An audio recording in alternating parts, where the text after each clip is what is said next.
Joining us now from New York, we have Republican Congressman from New York and chair of the House Homeland Security Committee, Representative Peter King. Peter, it's great to see you. Let's continue on with these changes in the president's national security team. What do you think ultimately will these changes, how will they impact maybe perhaps even the direction of the president's foreign policy?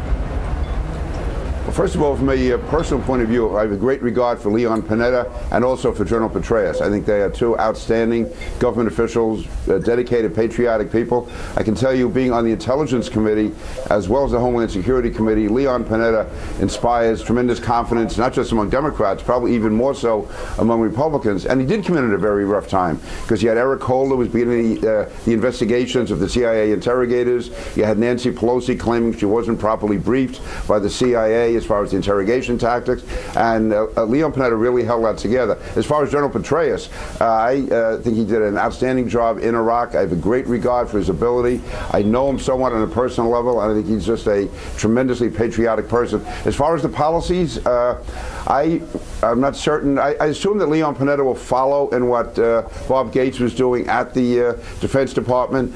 He's going to be, I believe, a non-political manager at the Defense Department.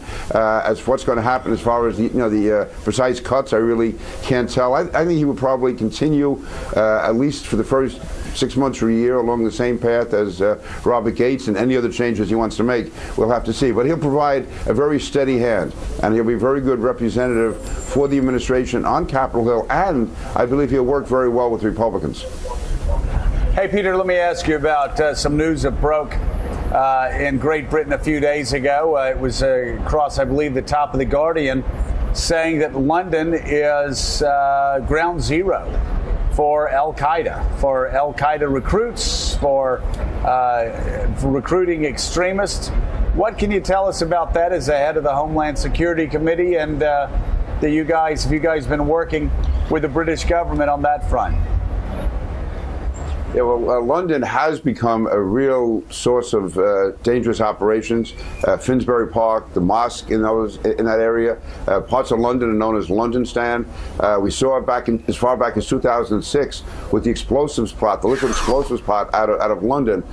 We have a real serious radicalization problem and concern in London, but it's different. Let me just give one bit of good news for Americans. I mean, I've been obviously holding hearings as far as radicalization of the American Muslim community. It's nowhere near the same as what it is in London, because in England there was very little assimilation, as far as I know from talking to British officials, by Muslims into the overall British community. There's much more of a discontent among large numbers of the Muslim community. The concern I have in the United States is, while the overwhelming majority of Muslim Americans are outstanding people, Al-Qaeda is attempting to recruit from within that community. They have to find people to recruit. While in London there really is a hostile community, and what surprised them back in 2006 when you had that explosives plot that would have brought down 10 airliners is that they were people who were there 2 or 3 generations. They had come from Pakistan in the 1950s, and the British thought they had become part of the British mosaic, but they hadn't.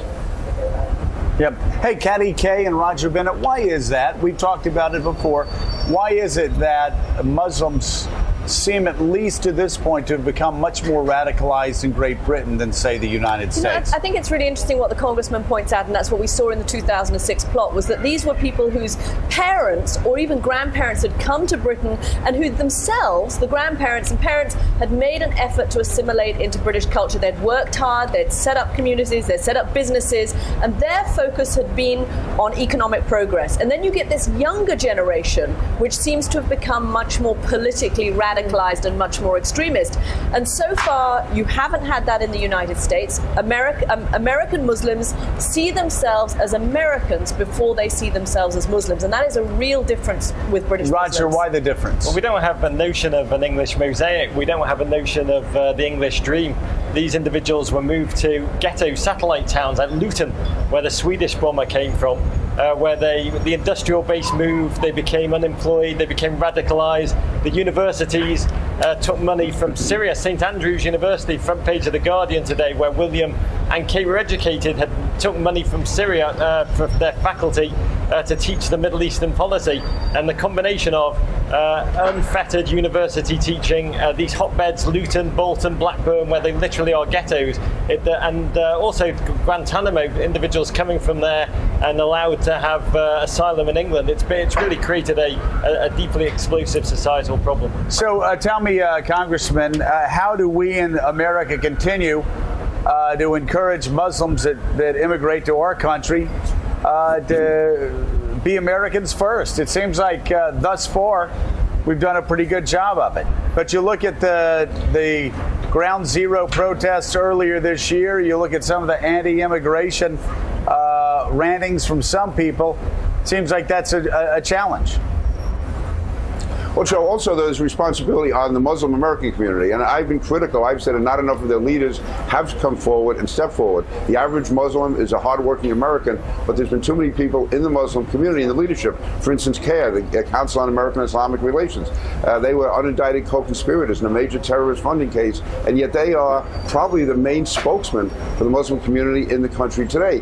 And as far as the Ground Zero mosque, Joe, I was opposed to that because of the location. I don't consider that to be a racist or bigoted view. As far as immigration, I am totally pro-immigration. I have Muslims living in my district. I've spent much time in mosques and temples and churches, and I am, as a grandson of immigrants who grew up in an immigrant neighborhood, believe me, I am a strong supporter of immigration. But I think we have to make the distinction and realize that there are people in the Muslim community, it's a small number, who are not cooperating and who are not giving us the type of support we need. And that's what I was trying to do with the hearings. I was attacked for it, but I'm going to continue to do it. So we are a different situation from the British. I do believe that as ethnic groups go, there are still some Muslims in our country who are not as willing to assimilate maybe as prior groups. But again, each group has their own method of moving into the mainstream. But rank and file Muslims are, again, outstanding Americans.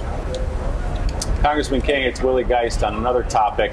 Forget the issue itself, because we all agree it's a non-issue, but were you surprised by the spectacle we saw yesterday with the President of the United States coming out at a quick news conference, releasing his long-form birth certificate?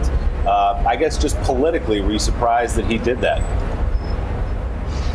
Yeah, politically, I'm surprised it took him so long to do it. I thought it was a phony issue from day one. In fact, this is the first time I've ever even mentioned the word Obama birth certificate. So to me, it's a total non-issue. Why it took the president so long to release the birth certificate, I don't know what was behind his thinking on that. And I would hope now the issue is gone, off to the gone forever.